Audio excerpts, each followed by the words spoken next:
Good morning, everyone. For those who share the sea times with me, and good afternoon to those connected far away from Taiwan or even different part of the world. I'm Stephenie Xu from Deloitte, Czech Republic. Welcome. Firstly, I would like to thank the Chamber to give me the chance to organizing or let's say to moderate the morning agenda. We will have 3 speakers today covering very interesting and attractive topics from the investment environment of Czech Republic, and then how to start the business in the Czech Republic. And then lastly, we would also touch further about the labor market. So I would like to just remind all the participants, please, since we will have another 15 minutes in the end for the Q&A. So I would like to encourage you to write down, to type your questions in the chat box. Then we will address all together in the end. So now let's welcome our first speaker, Mr. Blažek from Association for Foreign Investments. Mr. Blažek, floor is yours. Welcome. Thank you very much, and good morning and good afternoon to everybody. As said, my name is Kamil Blažek, and I have the honor to be the chairman of the Czech Association for Foreign Investment, abbreviated as AFI. AFI is an investment support association. It's a platform for cooperation between public and private institutions. We unite the forces of the leading investment support and consulting organizations active in the Czech Republic with the government organizations such as Czech Invest and the Ministry of Industry and Trade, and are working for more than 25 years now on support of foreign investors in the Czech Republic. If we say foreign investors, there is a very important part of those foreign investors coming from Taiwan that are in the Czech Republic already, and we are very honored and proud of having Taiwanese investors in the Czech Republic and seeing more of Taiwanese investors coming in. I have personally been in Taiwan last time 2 years ago in 2019 for an investment support seminar, and it was a great experience. I liked it very much, and I hope I will be able to see our friends in Taiwan soon again, either in Taiwan or, of course, in the Czech Republic. Now, my presentation, which is focused on the, from our perspective, most interesting sectors for investment opportunities for potential Taiwanese investors in the Czech Republic. I will briefly say at the beginning a few main arguments that we believe make good case for the Czech Republic to be investment destination for Taiwanese investors. And after that, I will guide you through the 4 sectors that we have selected as sectors of the Czech economy where we believe are very good opportunities for investment right now. For investment, meaning either foreign direct investment, but also cooperation, joint ventures, and acquisitions in those areas. Now, I will try to share the screen with my presentation. I hope you can see it now. If not, please, the organizers to let me know. Now, this is actually to show you immediately the 4 sectors we will be talking about in a minute. We believe it makes sense to highlight sectors of automotive, aerospace, ICT, and real estate in particular. But before I come to those sectors, let me say a few words about why the Czech Republic is a great place for investment. We believe that we offer as a country an ideal solution, an ideal compromise between the very good costs of doing business, which are not the lowest in Europe, but they are at a very good level compared to the Western Europe, to Germany, France, Italy, and others. We are very cost competitive compared to those markets, but at the same time, with both our geographical location and with the qualities of our economy, we are in fact very closely connected to Western Europe. I typically say, without hesitation, that economically the Czech Republic is the 17th Bundesland, like the regional country of Germany, because we are very closely connected to German economy, and we share historically and also now many joint developments, many regulations, many laws, many concepts, and also working culture that is very similar. If you ask me why the Czech Republic is such a great place to invest, I would name a few things. The one would be excellent labor force, which in terms of quality of people, of the education, both the formal one, we do have quite a few leading universities, both in the technical as well as other areas, but also in terms of the performance and working culture that is of great value. Secondly, it would be the available infrastructure, both transport infrastructure as well as other in terms of energy distribution and availability, available grids and sufficient capacities for your production. Thirdly, after people and infrastructure, it would be the general environment, the legal environment and regulations that make Czech Republic a very safe and efficient country in terms of both how fast and reliable are the regimes here, and how bureaucratic they are. Sometimes bureaucracy may be slow, but it guarantees you what you want to receive. Another point to mention is also available incentives for specific areas of industry, of economy, in particular for those that bring high added value to the Czech Republic. And last, I would perhaps mention competition. You would find very developed industries and very high number of industry players and other investors already active in the Czech Republic. And people don't like competition sometimes. It actually brings efficiencies, it brings the herd effect, it brings a lot of things that you, in fact, want to have from a functioning economy. You will see in the next slides also showcases of the sort of other industry players, other competitors in the areas of automotive, aerospace, ICT, and real estate, of the people and companies that are present in the market, and they that already confirmed and found out when they invested how good the Czech Republic is. So the next part of the presentation is supposed to give you the flavor of how good environment and how available the opportunities for investment in the Czech Republic are in first starting with the aerospace sector.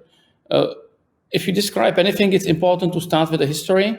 We have started 100 years ago with the first aerospace activities in the Czech Republic, and if you look on the map of the world, you will find that apart from the global powers like US, China, Germany, UK, France, Czech Republic is perhaps one of the 15 countries in the world that is actually has been able and is able to produce and manufacture and develop whole aircrafts on their own, which is in fact remarkable from a relatively small country. We do have three producers that do produce independently developed aircrafts, both propeller and turbojets. The important part of aerospace industry is space industry. And as much as Czech Republic, of course, is not a space superpower, we have been and we are very active in a number of space initiatives, both within the European Space Agency as well as with American NASA. And there are dozens of Czech companies that are participating in producing, manufacturing, and developing tools and products that are used in space as we speak, and that have been used in space over the past 4 or 5 decades.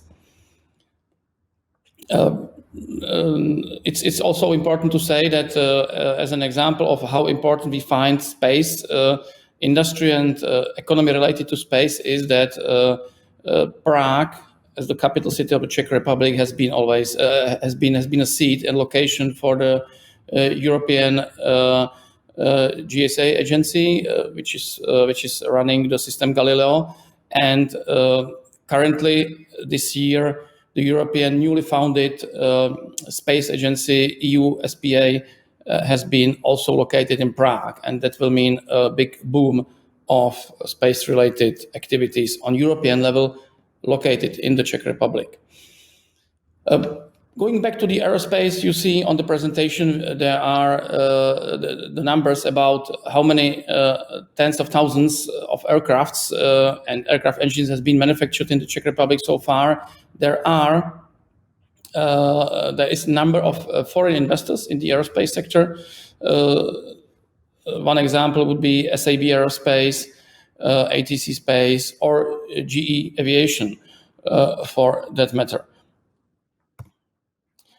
Just to showing you the map with some of the names of investors that you can that are located in this sector in the Czech Republic, you see some very well-known names like Bell Helicopters, Honeywell, like French Latecor, and others. And you will also see that, for example, the contributions of the Czech Republic to the European Space Agency, ESA, have grown very significantly over the past years. And we really consider aerospace and space activities very important. And we will welcome more than with open arms any investors that want to join this sector in the Czech Republic. That goes not only for greenfield investment, but we would be able to relate you to potential acquisition targets in this area in the Czech Republic as well. Well, now the second sector I wanted to speak about is automotive sector. It is again based on very long history. The first cars have been produced at the end of 19th century in the Czech Republic. The brand Tatra for trucks has actually been the third car manufacturer in the world ever that started operations. But even more important than the history is the current present is the presence, which tells you that we have more than 1,000 companies in the Czech Republic that are involved in the automotive industry. That automotive industry counts for 9% of GDP, and in fact of more than 1/4, more than 25% of the production of Czech industry. And we have over the past 2 decades consistently produced more than 1 million cars per year. There are 3 big brands, car brands in Czech Republic that are active. It's Škoda from Volkswagen Group, it's Hyundai, and it's Toyota Peugeot joint venture.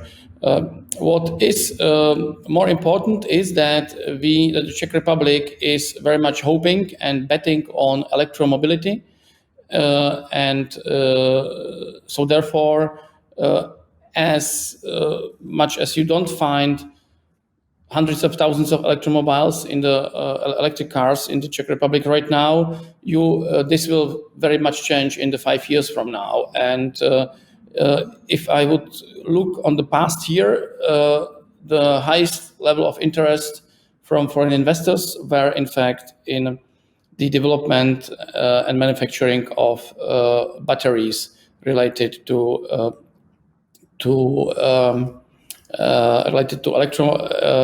electric cars, and therefore there will be very big developments to be expected in terms of shifting of the current car industry, in particular car suppliers, and changing their modes to the electric mobility supplies over the next decade. And what we do see there are actually quite a few acquisition opportunities and development opportunities in this area. Again, unfortunately, as I hear, you cannot see the map of the automotive brands related to the Czech Republic. However, if you see the map, you would see something like 60 world-known logos of car industry companies placed on the map of the Czech Republic. And I mentioned the three car manufacturers, but you would see brands starting from German Bosch through Japanese Koyo, through Korean Nexen Tire, up to, for example, very much recently announced investment of the company Mint from that originated in Taiwan and is now a global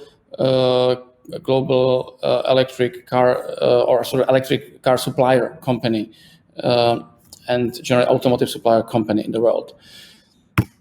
The next sector that is on my screen, and sorry, not on yours, ICT sector. It includes at the moment more than 200,000 employees in the Czech Republic and accounts for close to 5% of GDP. And you would find in particular companies active in the software development, cybersecurity, and gaming development that have originated and actually started in the Czech Republic and are now global brands. You possibly know a company called Avest Software, which is the largest antivirus company in the world, which originated and is still majority Czech company. There are a number of others Czech companies like Ysoft, Good Data, or Social Bakers that have become global, and that success and actually, in fact, that capacity of the Czech labor force brought to the Czech Republic number of global players in ICT industry as well. You find thousands of employees, software developers working for Tieto, Red Hat, IBM, Cisco, Microsoft, or Oracle in the Czech Republic, and more are coming. What we have seen in the past few years, in particular in the area of game development and software and cybersecurity development, that many of Asian and East European, like Russian, Belarusian, and other companies have relocated to the Czech Republic because the country, in terms in particular of this educated workforce, offers a relatively low cost of living compared to the high quality of life and attractivity of the Czech Republic for the IT crowd in general.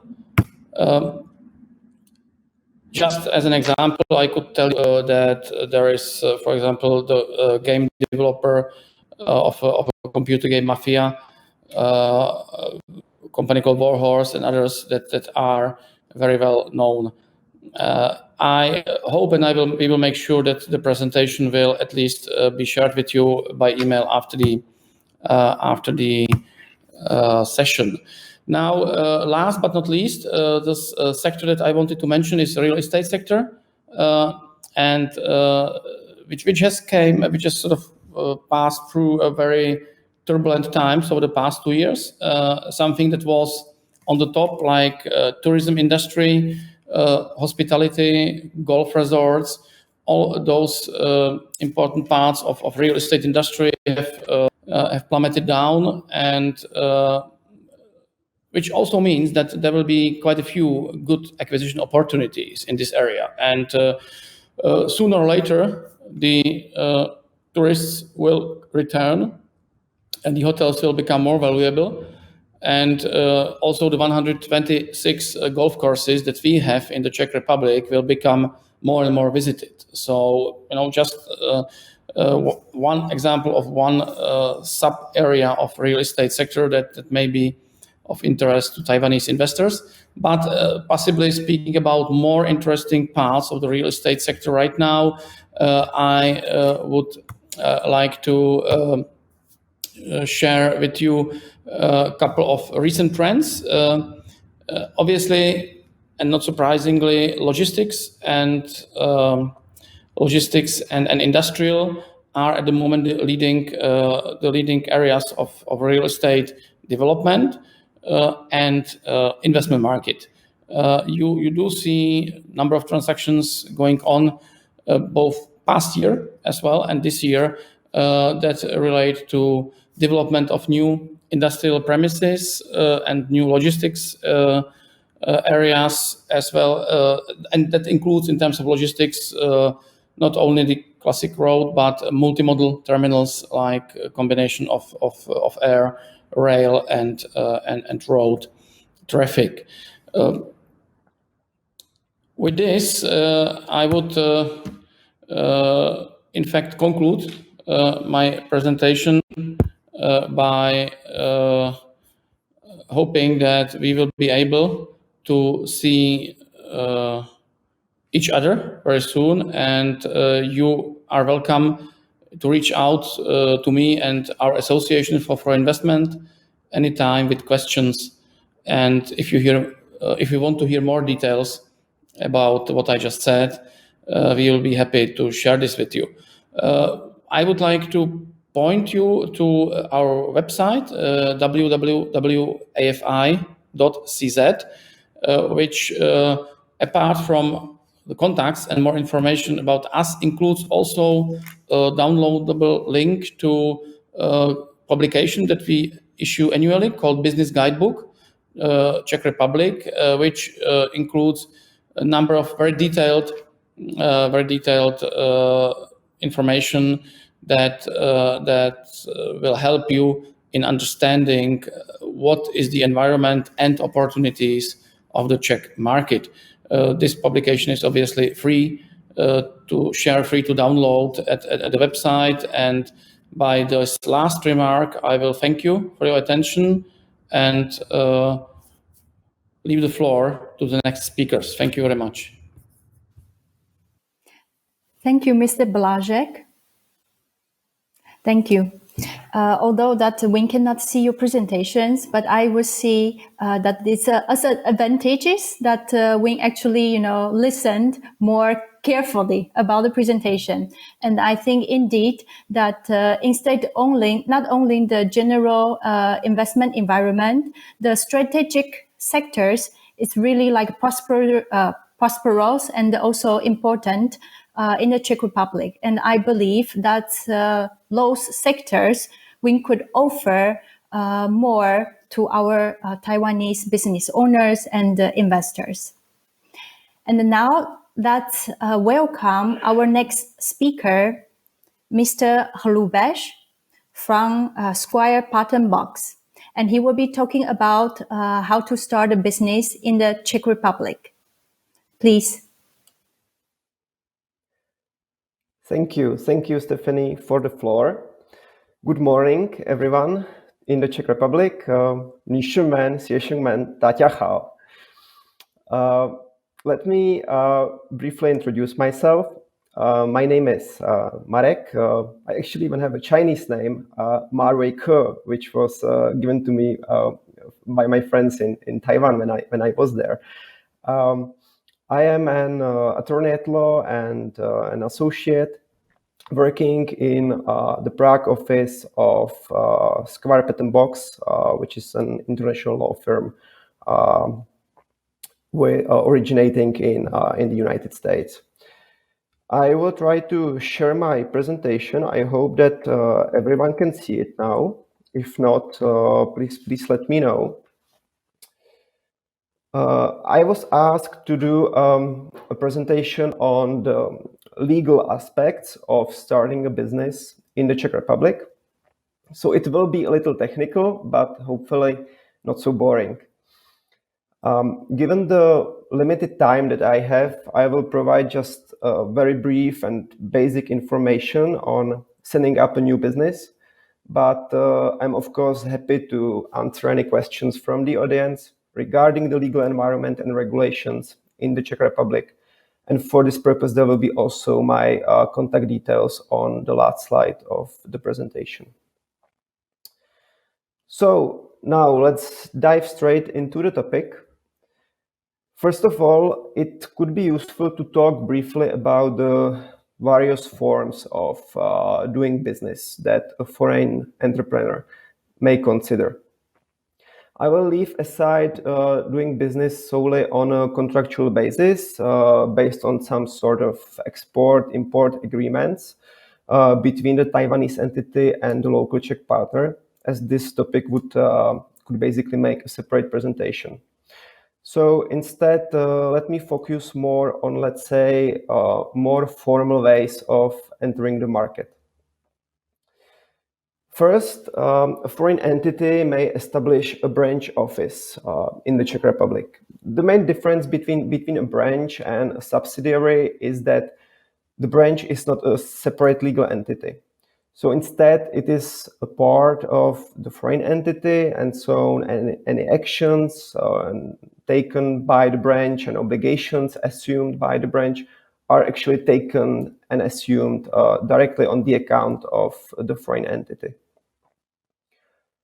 Establishment of a branch is quite an easy and straightforward process that could be achieved basically in a few business days. Branch is represented by a branch manager who needs to be appointed by the foreign entity for this purpose. And it could be Czech citizen, could be Taiwanese citizen, so the citizenship is not doesn't matter.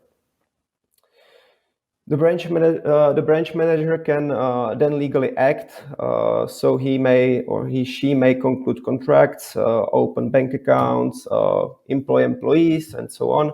But again, all these liabilities and contracts are actually liabilities and contracts of the foreign entity. So therefore, in order to separate the foreign entity from the local business, foreign companies usually establish subsidiaries. The main two forms of business companies in the Czech Republic are limited liability company, which is usually used for small, medium-sized businesses and businesses with a sole shareholder or just a few shareholders, and a joint stock company, which are, on the other hand, often used for larger businesses and also for joint ventures with local partners, because they provide a little more possibilities in structuring the rights and obligations between the shareholders. As you can see on this table, the initial capital contribution in case of a limited liability company can be as low as 1 Czech crown, which is about 1.3 Taiwanese dollar. So there is not a capital burden on the foreign investor, which is, I think, a great advantage of a limited liability company. In case of a joint stock company, the registered capital must be at least 2 million Czech crowns, which is about 2.6 million Taiwanese dollars. In terms of corporate governance, both forms provide great flexibility in drawing the structure of management. And what is important to say is that in both cases, the companies could be run by only one manager, so basically just one person engaged in the day-to-day business of the company. In general, in recent years, I could say that we have seen an approximation of the regulation of both types of those companies. So actually the legal differences between both forms in terms of structuring the corporate governance and the rights and obligations between shareholders are not that significant anymore. Here on the next slide, you can see a simple case study on setting up a business through a subsidiary in the form of a limited liability company. So the first question that we usually ask foreign investors is to whether they want to establish a new company or just assist with a purchase of a ready-made company from some external provider. Usually buying a ready-made company is more time and cost efficient process. And it is already possible to find on the market ready-made companies for really a low amount of money. As I say, approximately 20,000 Taiwan dollars, excluding the registered capital, which, however, as I said, could be only 1 Czech crown. However, certainly establishing new limited liability company is also an option, and some investors simply do not want a company that already has some corporate history, and instead they prefer to establish a brand new entity. You can see a very basic step list for the establishment of a limited liability company and its incorporation or registration in the commercial register. The whole process of setting up the company, getting the trade license, and so on takes up to several business days, so it's pretty quick. Of course, this does not include the time spent on preparing and collecting the necessary documents that we need to get from the foreign investor, from the founder, before we may proceed with the establishment. What is also important to point out is that the whole process can be basically managed based on a power of attorney, so there is no need for the foreign investor to be physically present in the Czech Republic for this purpose. With regards to the step list, maybe I would just point out the third point, that is that the foreign investor must secure a place for a seat of the company and get consent from the owner of the premises to place the seat on such an address. In connection with the last point that I mentioned in the step list, which is the obligation to register the ultimate beneficial owner of the subsidiary, meaning the individual that ultimately controls the subsidiary and or receives profit or other benefits from the subsidiary, I would just generally point out that there is a rising amount of a sort of ancillary regulation that companies must follow, and this is actually a good example of one of such regulation. One very new legislation that foreign investors have to bear in mind when entering the Czech market is the screening of foreign investments. It is regulation that is similar to the foreign investment approval by the Foreign Investment Commission of the Ministry of Economic Affairs in Taiwan, which actually we very recently assisted to get in cooperation with our partner law firm in Taiwan to one of our clients. So the Czech legislation introduces mechanisms for screening of investments of investors from outside the European Union, whether it is a legal entity that has a seat outside the European Union or a citizen from a third state. Basically, the aim of the legislation is to have a control over foreign investments coming into strategic and sensitive businesses and assets. I provide a few examples of industries and sectors that will typically fall under the scope of the legislation. You can see the defense sector, of course, energy, telecommunications, healthcare, pharmacy as well. Large food producers would also probably fall under the scope of the legislation, infrastructure, and so on. There are a number of reasons why we advise foreign investors to take very cautious approach towards this legislation, at least until some consistent case law develops. And the reasons are the red flags that you can see on the screen. So to name a few, the legislation has potential to apply not only acquisitions of shares and assets, which are the typical situations that we can probably all easily imagine, but it could also apply to other contractual arrangements such as license agreements or leases of some critical assets and so on. The legislation applies also to indirect investments. So, for example, in case of an investment into a company in Germany that has a subsidiary in the Czech Republic, such investment could be subject to screening regime also in the Czech Republic. Then it introduces very low thresholds and includes indefinite terms of security, internal and public order that will be actually taken into account by the relevant state authorities during the review process of the investment. But last but not least, there is a strong political aspect as the sort of ultimate decision maker is actually the government, so a pure political body.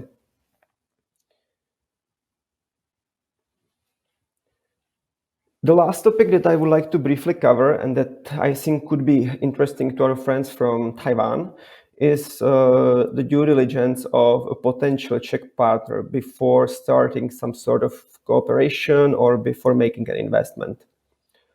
I will not go into much details, but the message that I would like to tell is that there are a number of publicly available registers accessible on the internet that provide a very valuable source of information for some sort of basic due diligence of the credibility and background of the potential local business partner.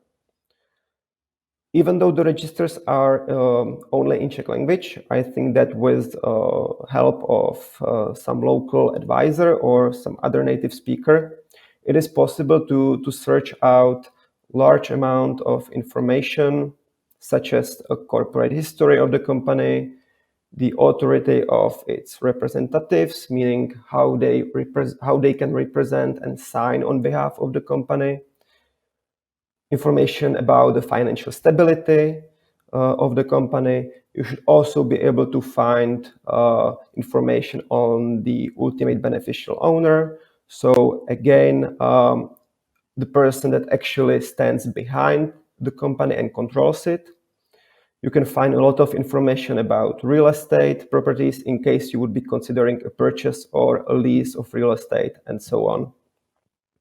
So again, I think the message is that even without access to any internal documents or an information about the potential business partner, it is possible for a very little money to actually do some legal and financial background check that could provide quite high level of comfort to the potential Taiwanese investor or Taiwanese company.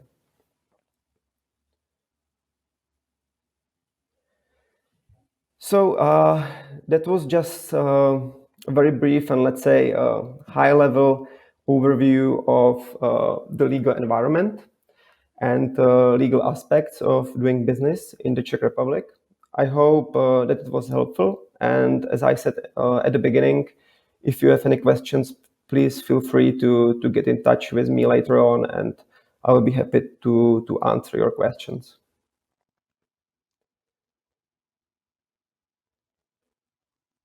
Thank you for your attention. I need a Guangzhou, and now I leave the floor back to Stephenie.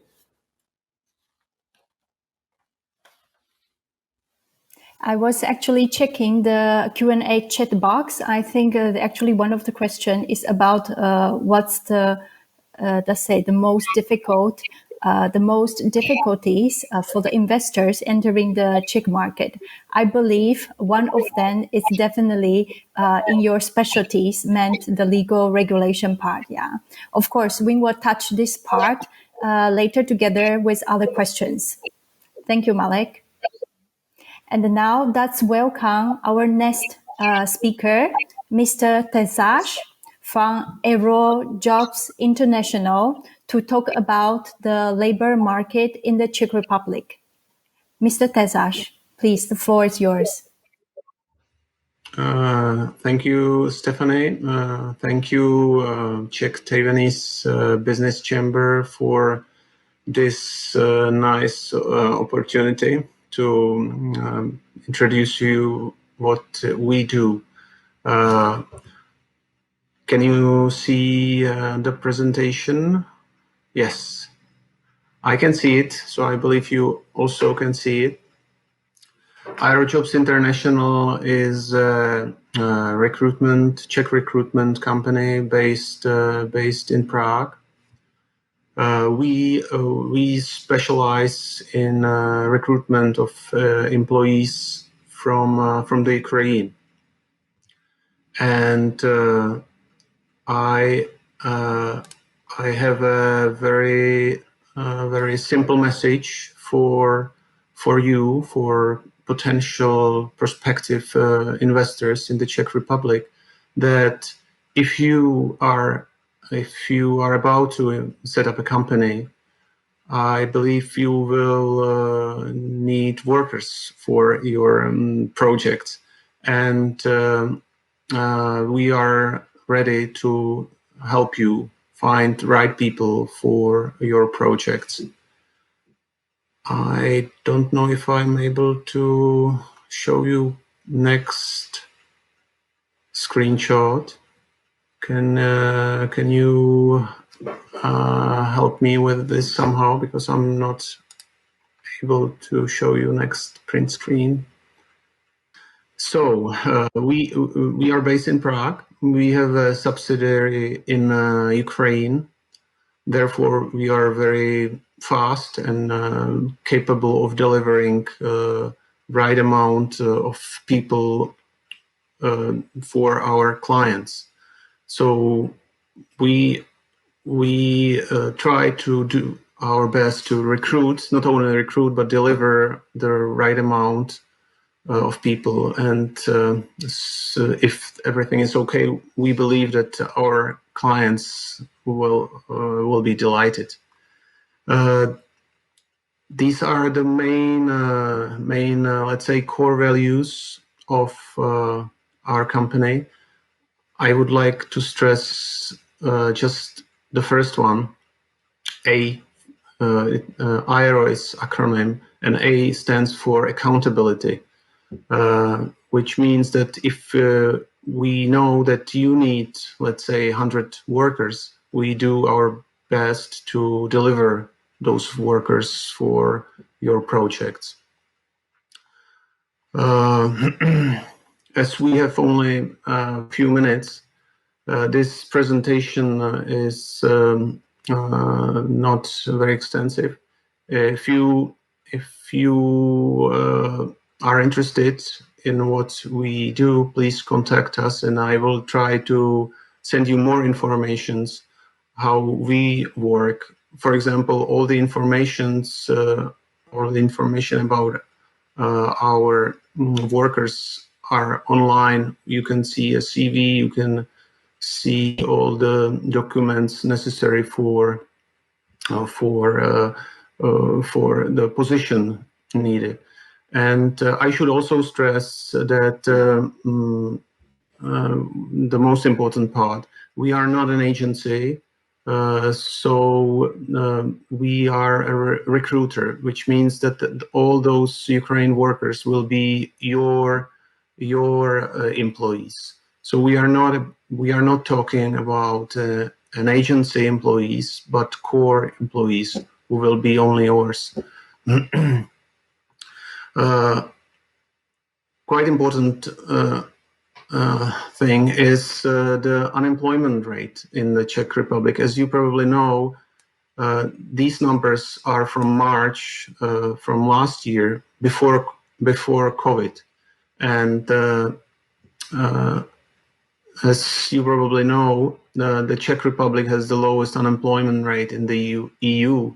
So if I were you, I would be very doubtful if it's a good idea for investors to set up a company in the Czech Republic if there is the lowest unemployment rate. That is true, and therefore I would recommend a company like Aerojobs International, who is able to find workers for any projects. And I would like to stress few things about Ukrainian workers who are very grateful for a job. They are loyal, and once they are happy at the position, you can count on them. And I can say without exaggeration that compared to Czech workers, they are not let's say spoiled. I give you an example. If, for example, bus driver from Ukraine is making sometimes 10 times higher salary than in Ukraine, and as well as other positions. So they don't complain. Ukrainian workers don't complain about anything, and once they have the chance to work in the Czech Republic, they do work and they don't talk. I should also stress that the culture of Ukrainian people is quite similar to Czech people. And last but not least, the Czech language is quite similar to Ukrainian language, which is very good for adaptation. Those people, it takes only a few weeks, sometimes months, and they are able to communicate with Czech people. Therefore, I can say that in my eyes, this is the most important thing, because there are many nationalities working in the Czech Republic. Officially, there are before COVID, there were almost 800 or 900 foreigners working in the Czech Republic, and I'm talking about people from Philippines, from Serbia, from Mongolia, and Nepal, and so on and so on. And the communication with such nationalities it's not as easy as with people from Ukraine. These are some of our clients. We are on the market 5 years, and we are able to cover projects, any amount of projects.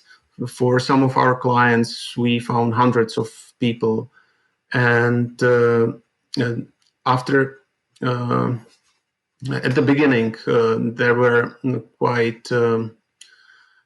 They weren't sure whether to try it, and once they try, Ukrainian workers, they close companies in Germany or in Austria and move all the production to the Czech Republic because of Ukrainian workers, and because of their ability to work for less money than Czech workers.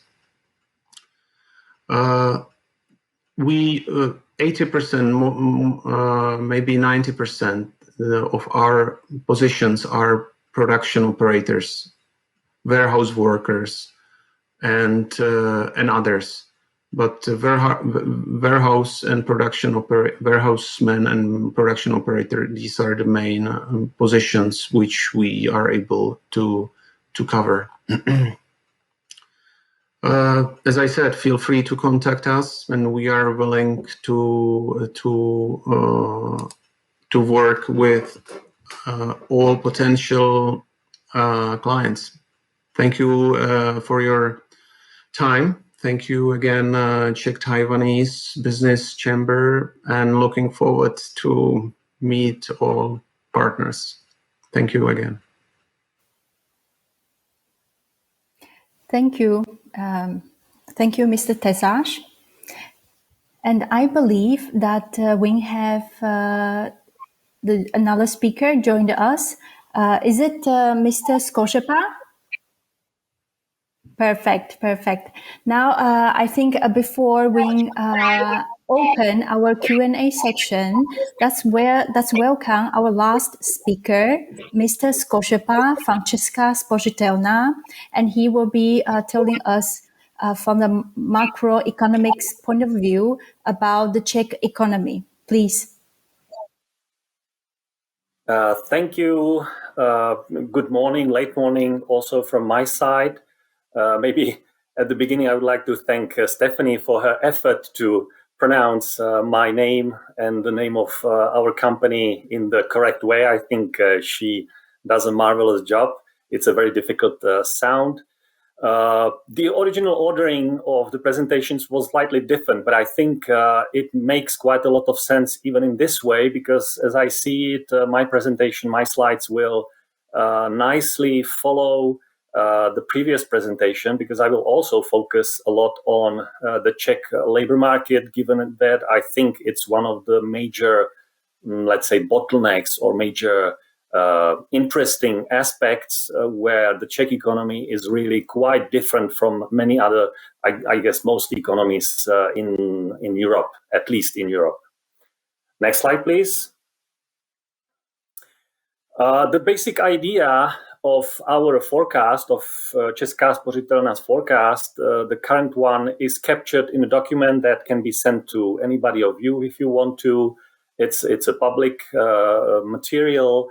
The English version is on the right-hand side right now, the first page, but I used also the left-hand side, the Czech version page, which was actually published already some time ago. But the point here is to communicate the basic message of the forecast, which has not changed since the spring. And the basic message is that Czech economy is right now at the beginning of something that you can call a party, with a little bit maybe of overstatement, but it's generally speaking, it's true that most of the macroeconomic indicators should improve quite fast.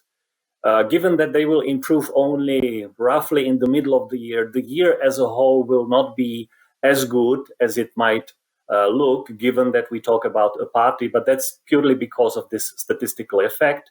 But the second half of this year should be very good for the economy. So that's the basic message. And I will try to support this claim by a few charts, most of them focusing on the labor market, as I promised already.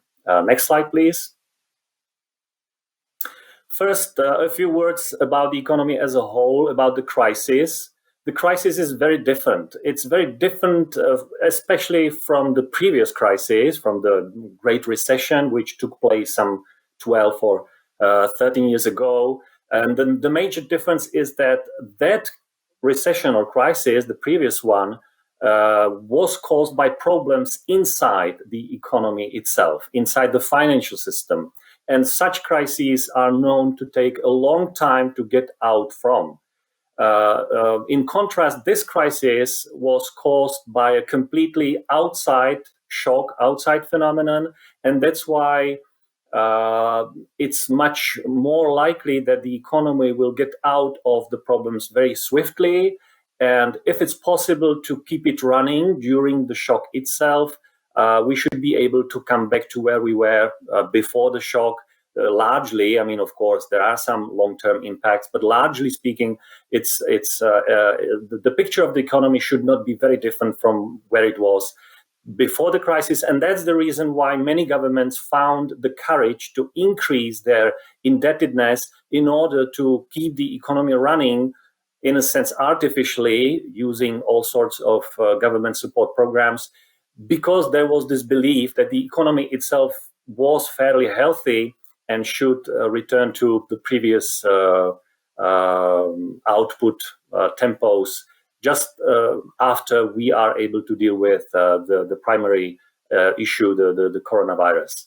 So the first chart here shows you that the evolution of the economy, the year-on-year growth in GDP, which is the main figure with which we measure economic activity, should be very different. The two green ovals show you the evolution after the shock, and you can see that after the shock was those, let's say, 12 years ago, the development was much weaker. The recovery was much slower than we expect it to be now. The second chart here on this slide shows you that we should return to pre-pandemic levels of economic activity sometime between this year and next year. So this is what was supposed to be the sharp V, that many people talked about. It's not so sharp, but that's primarily because there were several waves of the shock rather than just one wave. If there was just the spring 2020 wave, it would probably really be a very sharp V compared to previous recessions. But again, because there were several waves, the V is not so sharp. Next slide, please. This shows you that the V is still quite sharp, even if it's not maybe as sharp as we thought. It is especially sharp for industrial sector, which is very strong in the Czech economy. Czech economy is among those in the whole of the EU where industry plays the biggest role. We are very much industry focused.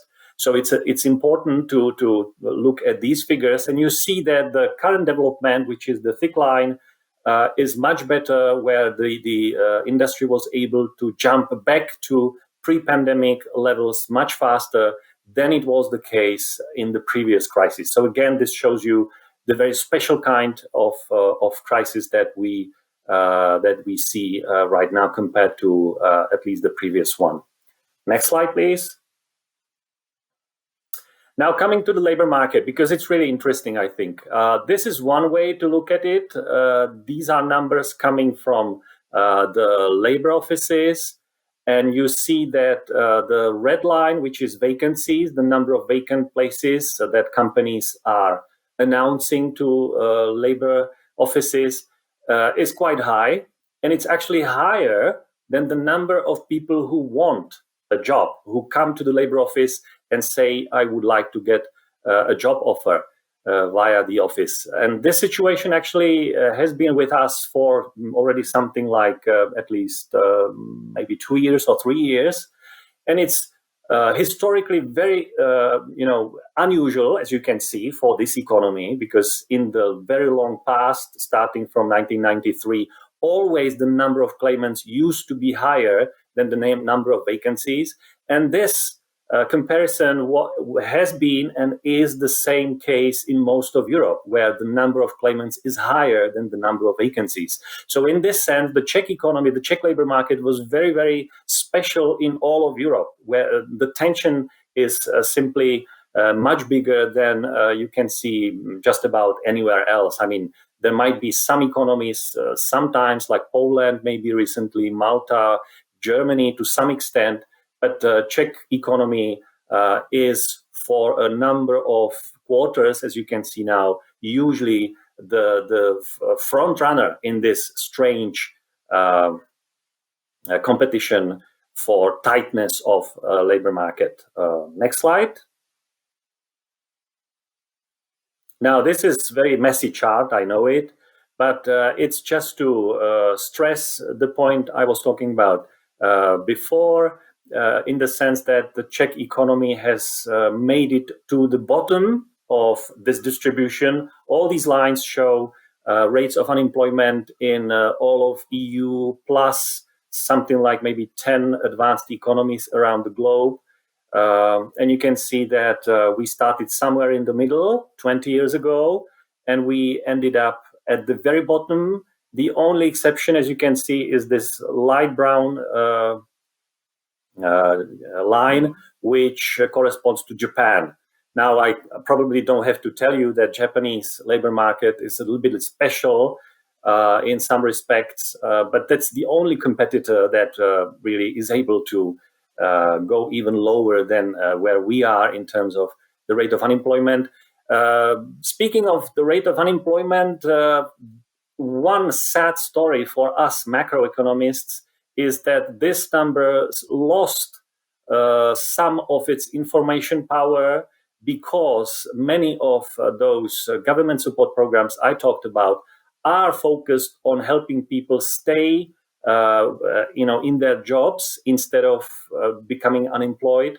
So the rate of unemployment in this environment where the government spends money to keep it low, it loses some of its power to show the state of the economy, right? So I'm afraid in the future, all those analyses which were trying to measure the state of the economy using rate of unemployment will not be as useful, because this number is no longer as telling, as informative as it used to be, and is the case in most economies of the EU, and I guess even outside EU, because most governments in advanced economies at least did something to keep unemployment low artificially by using something that's called in Germany Kurzarbeit, short work schemes, something like this. It's in different forms, but I think it was used in the US, in the UK, in the EU, and in other countries as well.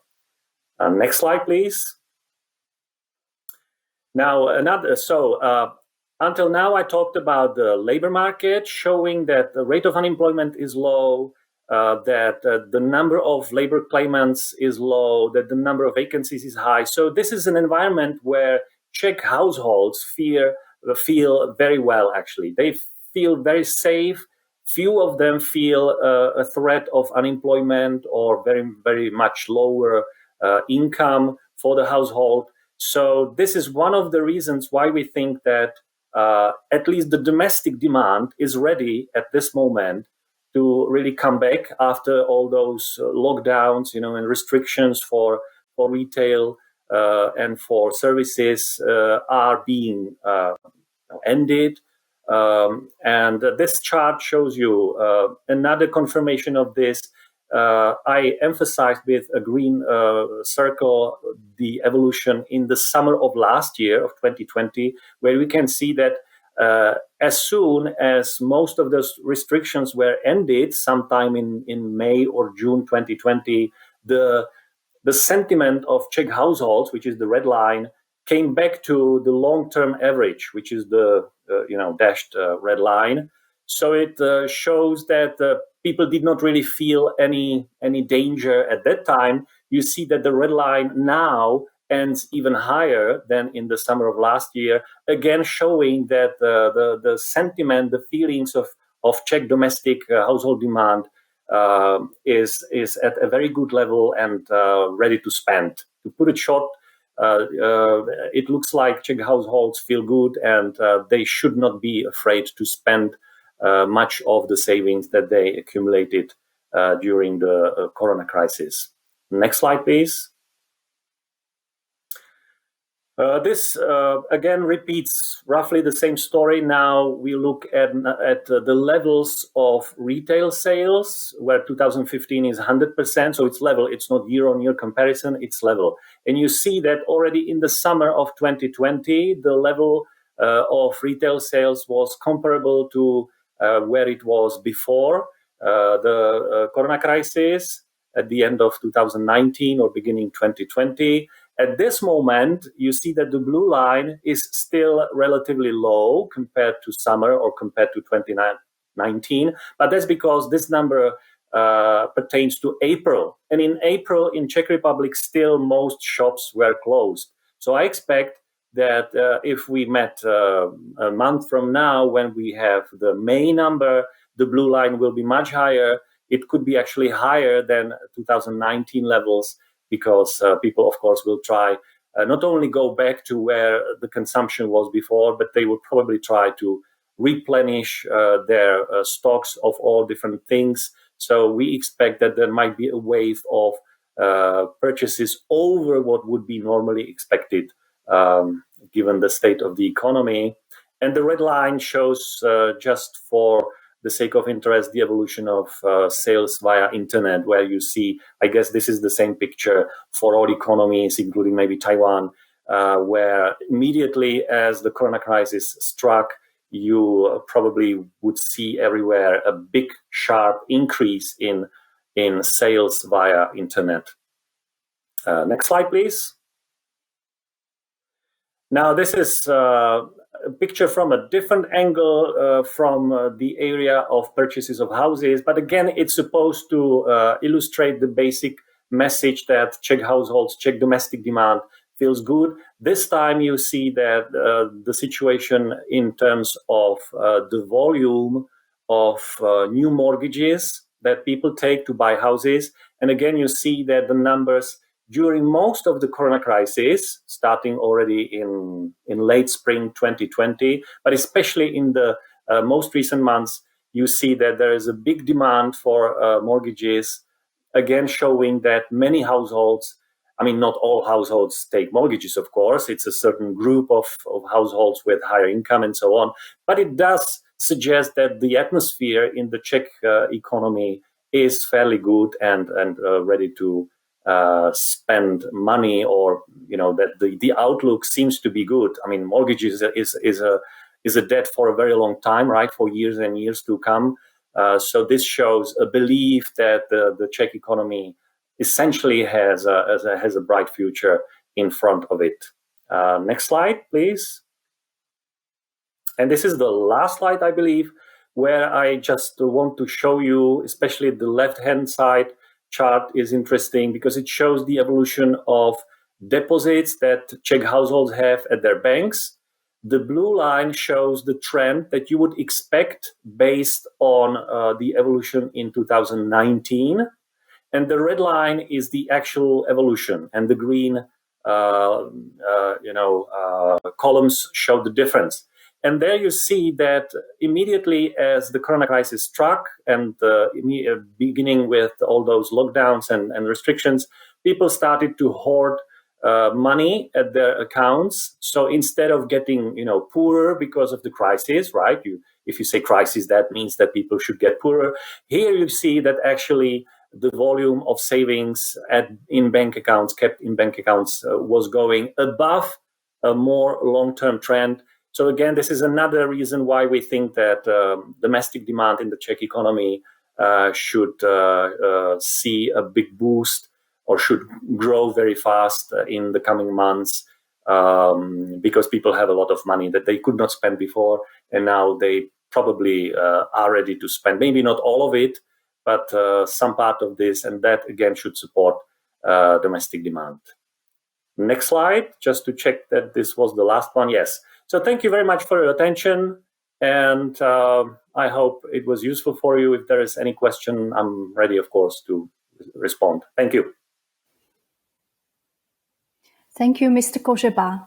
I think the key message here that we all appreciate is that Czech Republic is indeed a closed but strong economic market, and also with, as you mentioned, that let's say, pretty spacious domestic market demand, which would definitely offer more opportunities for our Taiwanese businessmen and the business investors. Thanks. So everyone, I would like to welcome our last speaker. So as you know that we are slightly behind the schedule. We will be like 15, 20 minutes behind schedule. But I think it's like reasonable. Yeah. So let's welcome our last speaker, Mr. Sádlo. He will be talking about placing medical devices on the Czech market. Welcome, Mr. Sádlo. Hello, everyone. As part of our today's meeting, I would like to provide you with a brief summary regarding the placing of medical devices on the Czech market. I hope that you will find my contribution helpful, and without any more speeches, I'm going to start the presentation. So here we go. It's a title page. And before we start the topic itself, please let me introduce our law firm. We are middle-sized law firm seated in the heart of Prague with approximately 10 lawyers, 6 of them being attorneys, or actually 7, as one of my colleagues just passed the very exams. We provide our legal services in the wide spectrum of areas, trying to help our clients with any problems they face. You can see our main specializations listed right now in the presentation, but as I said, we are able to help you in any legal area. Back to the previous page, we are also members of the International Associations of Law Firms, Law Exchange International, which connects all continents and tens of countries. We are therefore able to ensure our clients the high quality services worldwide if necessary, which in today's world is also very important. You are welcome to check our websites and profile of our team, myself included. But now let's start with the placing of the medical devices on the Czech market itself. So we shall move with the presentation, and here we go. First, I will start with a couple of information regarding the decisive legal regulation when placing the devices on the Czech market. As the Czech Republic is the EU member, and as the placing of the medical devices is regulated on the EU level, the EU regulation comes first. In the presentation, you can see two directly separate regulations of the EU, together with the one old directive from the 90s. The most important is the regulation number 745 on medical devices, which covers most of the medical devices heading to the Czech market. The regulation can be considered as brand new because it as the law came into effect just now in May.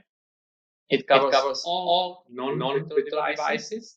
On the other hand, the second regulation, known 746, covers the of them, which means in vitro devices.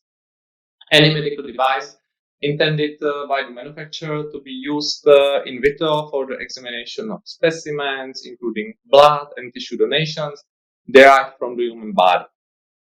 As most of our lives, also this EU regulation was affected by COVID-19. Therefore, its effectiveness was postponed until May 2022. It is not effective now. And it's the reason we have to list the old directive from 1998 in the list, because it's still effective in connection to the in vitro devices together with the national regulations. This year, Czech Act on the medical devices, which is listed below, governs just a few aspects connected with the medical devices, because you can use the EU regulation directly without any transcriptions into the national laws. So in the Czech law itself, you can find just a couple things like offenses, fines, capacities of our national authorities, and so on. Now, let's meet the subjects who are defined in the EU regulation. Sorry, that was a mistake. First of all, it's necessary to determine who I am and what my goal is when I want to go to the market. It's especially important whether I want to ensure myself complete access to the European market and subsequently secure imports myself, on whether I only want to supply my goods to the European Union and let other subjects, other companies, other people do the rest, with the possibility to legally stay out of the Czech Republic and out of the European Union, for example, in Asia or in Africa, it doesn't matter. According to this decision, it's possible to proceed to the assessment of individual obligations that I will have to fulfill as a liable person. Any subject can choose differently. Someone wants to do it himself, to do it himself. Someone wants to to stay out and to have more costs connected to other subjects, but to bear not so much responsibilities. It's common that the manufacturers seated outside of the European Union have their authorized representative, as you can see the definition from the EU regulation, who ensures everything regarding placing of the devices on the Czech market, but on the European market as the whole, because the European market and the Czech market in these situations are similar things. Authorized representative should, in principle, be a separate entity that contractually undertakes to perform the function of an representative for the manufacturer.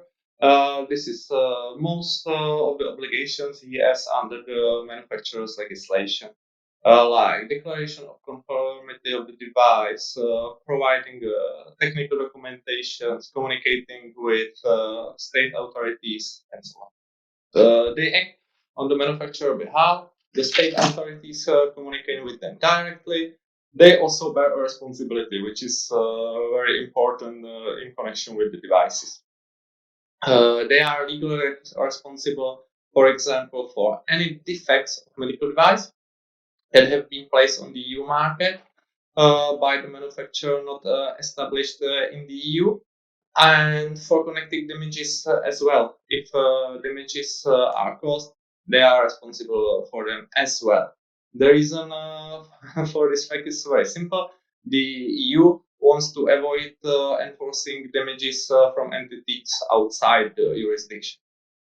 Then it's up to the manufacturer and the authorized representative to cover or solve this issue back to back in their own mutual contract. It's also important that the authorized representative of the manufacturer seated outside of the EU doesn't have to be seated or incorporated directly in the Czech Republic. It is sufficient when the seat is in the EU.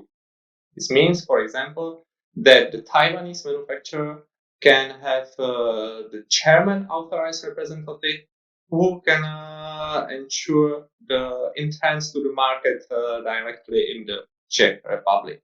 The only thing is that the communication towards our authority has to be done in Czech or English. German is not possible, as well as any other language. Speaking of the authority in the Czech Republic, it's State Institute for Drug Control, so-called SUKL in the Czech.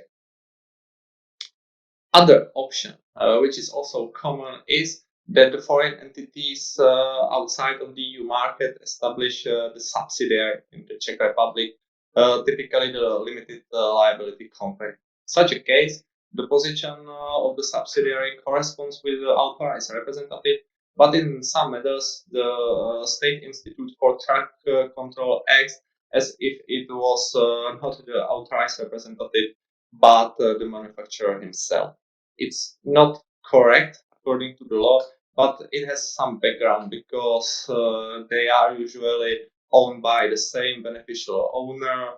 The manufacturer is the sole shareholder of this limited liability company, and their name is also often the same or always the same, because the limited liability company in the Czech Republic has the same name as the manufacturer, just with the abbreviation for limited liability company in Czech, which is SRO.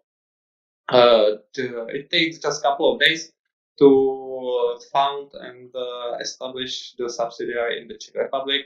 For sure, once the documentation is ready, and as the name of the corporation signals, the liabilities is limited, and it is really the option that is mostly chosen by the manufacturer based outside of the European Union.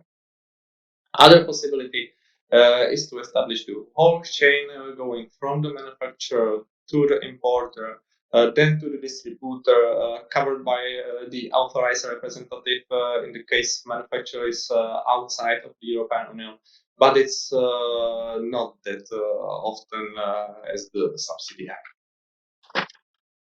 So now we know what we have to do before the procedure itself, and now formal steps can be taken. Provided that the manufacturer or authorized representative has not yet been registered in the electronic system for the registration, the registration has to be done first. It's done just once, just before the first device is registered in the European Union, and the subject is then registered in so-called EUDAMED register. EUDAMED is the abbreviation for European Data Bank on Medical Devices, and it contains many important information regarding the subject, the medical devices, the registrations numbers, vigilance systems, and many more. Then the manufacturer or his authorized representative is obliged to first prove the conformity of the medical device with the requirements imposed on him mainly by the European regulation, as discussed before. In fact, the process usually starts with the manufacturer coming up with the design of the medical device, with its purpose, and he prepares the technical documentation and conducts the clinical trial, including the patient test. Then he applies to the notified body. It's a body on the so-called NENDO list, which covers these notified bodies who are responsible for assessing medical devices. So he applies for assessment of the conformity of the product with the individual EU regulation, including technical regulations, for example, safety of the device, pollution, and so on. Based on this, a CE certificate is granted by the notified body if the device meets the requirements and placed on the device. CE number is of CE certificates must have for any medical device. It's not only must have as you see. The other must have is so-called UDI, Unique Device Identifier. This is created by body approved by the European Commission and doesn't apply only in case of custom-made medical devices or devices for scientific purpose. With the assigned UDI, manufacturer then can, or authorized representative, doesn't matter, they can then register the device into the UDI, with the UDI database, and they have to place the UDI on every single piece of the device.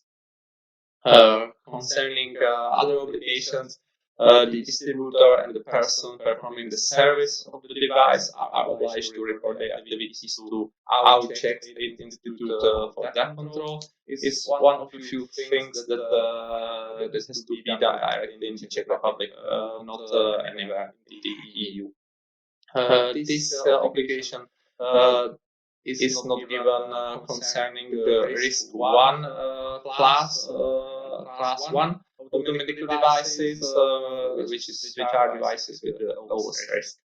The devices are divided into 4 groups according to regulation with different obligations and rules. And in the presentation, you can see the names of the classes, which are not complicated, and a couple of examples.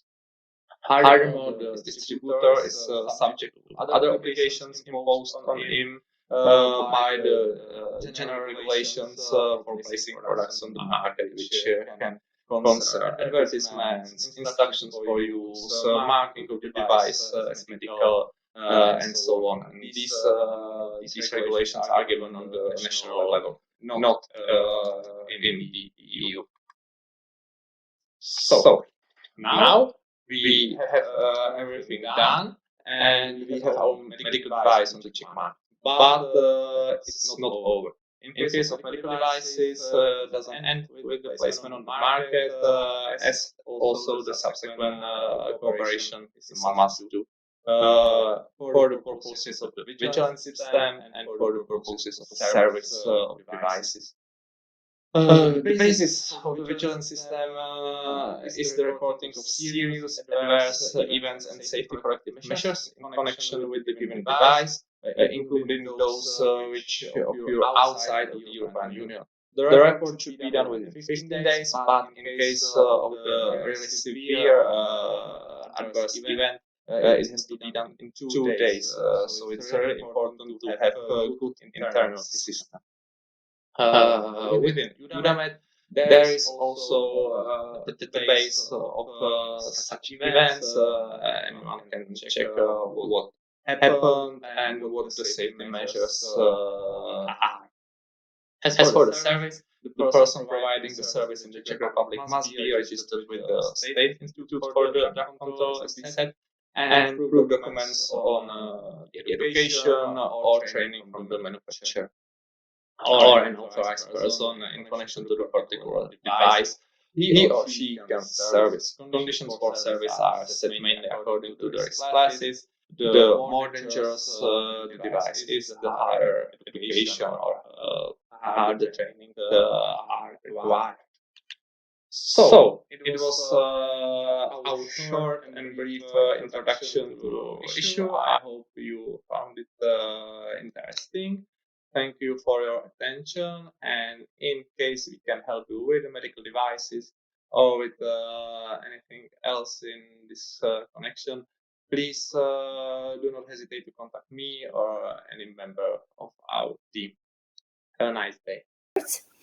And I think we now have like 10 15 minutes to continue the Q&A. And as I see the questions are actually, about how the COVID impact the Czech Republic, which Mr. Skořepa answered few of them.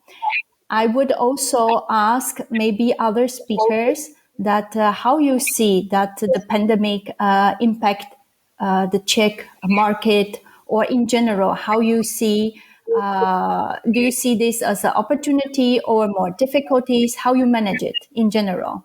Yeah, maybe I would have Mr. Tesař, maybe you could give us a few words on it, please. Okay, I try. I'm not an COVID expert, but from our point of view, it is definitely a complication. I'll give you an example. Now, if there is an employee from Ukraine, they must enter a 5-day quarantine. It means they must wait 5 days, and if they are okay, they must take a COVID PCR test. And once everything is okay, they can start working. Which means for our clients, it's an extra money. Hi, I would just comment on it. Unfortunately, yeah. I think in general, Czech Republic is doing good. Like, for example, in our office, we have now like a 60-70% capacity full in the building. So I think we are managing pretty well at the moment. But of course, there were actually several lockdowns before. And I understood that in Taiwan now, the situation is getting more serious. So there are more measures be taken. Yeah, but otherwise, I think the economic story in reality tells the same as Mr. Skořepa mentioned in his presentation. Yeah. And I would maybe bring like 1-2 more questions. Hopefully that we can hear the speakers to comment on it. I think the first one is the incentives from the Czech government or in general for the investors who is interested in entering Czech Republic. What are the general incentives, conditions that we could offer to the investors? Maybe Marek, do you would like to comment on it, or any others? Well, I would love to, but unfortunately, I'm not an expert on incentives. Maybe that's a question to Mr. Blažek from the association, but I'm not sure if he is here, if he is still here. So, but unfortunately, cannot provide much valuable information on that question. I see. Sure. So maybe I will just comment briefly, and I would ask any speakers here to add on the top if you have further information. Okay. I think, since Deloitte is one of the member of AFI, so we are also supporting the foreign investors. In terms of incentive, I would say in general, there are many forms of government support towards the foreign investors, and incentives, it's one of them. Yeah, let's say, for example, you would have the benefit to not to pay the corporate income tax for 10 years. And of course, there are some cap how to calculate the accumulated tax. Yeah. And there are other forms of governmental support, like cash grants, which you have to apply in advance, the same as to apply incentives that before your capital investment, before you purchase the machines, before you hire the people, you should submit a certain application. Yeah. And for the cash grants, I think it's not only for the manufacturers. There's also a focus in the companies who is doing research and development, or even in green energy. There are more funds from European Union. So I think the key message here is, indeed, we have plenty of public support about for the foreign investors. Yeah. But the key message or the key part is you have to plan it in advance, and before you do any investment, you have to send the submission firstly. So maybe anyone would like to comment on this further? If not, I think I would thank you for your presentation, and thank you for our audience to be here with us. And we will be sending the presentation afterwards accordingly. So thank you all. Have a nice day.